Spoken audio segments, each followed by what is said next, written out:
Pasensya na ha, muntik na akong malate. Ang dami kasing truck ng bumbero doon sa dinadaanan namin. Ang dami talagang sunog ngayon. Kaya dapat talaga mahigpit ang ating pag-iingat. Ano pa kaya ang maaari nating magawa upang makaiwas sa sunog?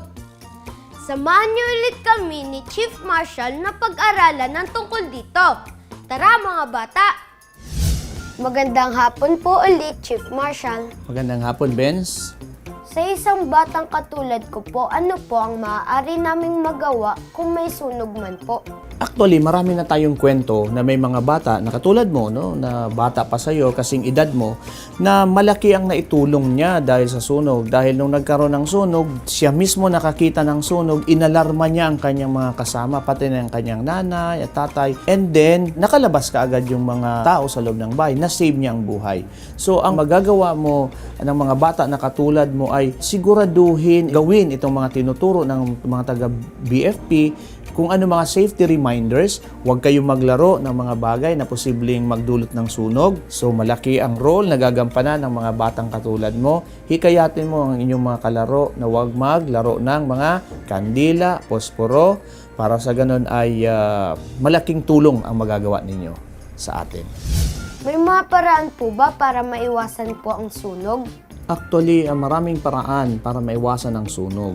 Ang importante, gawin natin, tinuturo ang BFP ng mga fire safety tips. Ito'y dapat ating isaisip natin, isapuso at gawin natin. Kaya pag ito'y naging parte na ng ating katawan, sa sistema ng katawan natin, ibig sabihin, bago matulog, during paggising, chinecheck natin ang ating mga kabahayan, ano ba yung mga posibleng magdulot ng sunog, tatanggalin natin ito. So meron tayong level of awareness. In that manner, ay malaking bagay na maisisave natin ang buhay natin at the same time, ang properties natin laban sa sunog. So, inihikayat ng Bureau of Fire Protection ang ating mga kababayan na suportahan ang aming programa, hindi lamang itong month-long activities. Dapat maging fire, safety, conscious individual sila every day. Kaya sabi namin, every day should be Fire Prevention Day. Of course, alamin ninyo yung telephone numbers ng nearest fire station ninyo. Para sa ganon, in case magkaroon ng sunog, tawagan agad ang BFP. Para sa ganon, mabilis ang aming pag-responde.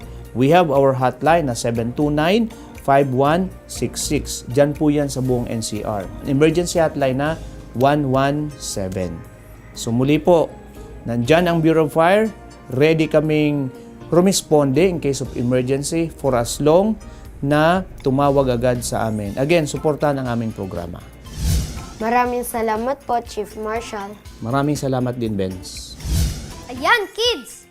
Huwag tayong maglaro ng mga bagay na maaaring makapagdulot ng sunog, ha? Hindi kasi natin alam ang maaaring mangyari. Kaya nga, laging itinatabi ng ating mga magulang ang mga magiging sanhi ng sunog. Salamat sa Diyos at may mga proyektong isinasagawa ang pamunuan na siyang nagbibigay kaalaman sa atin tungkol sa paghahanda sa mga sakuna gaya na lamang ng sunog. Sana ay marami din kayong natutunan. Hanggang sa muli dito lang sa Bensi Bibo!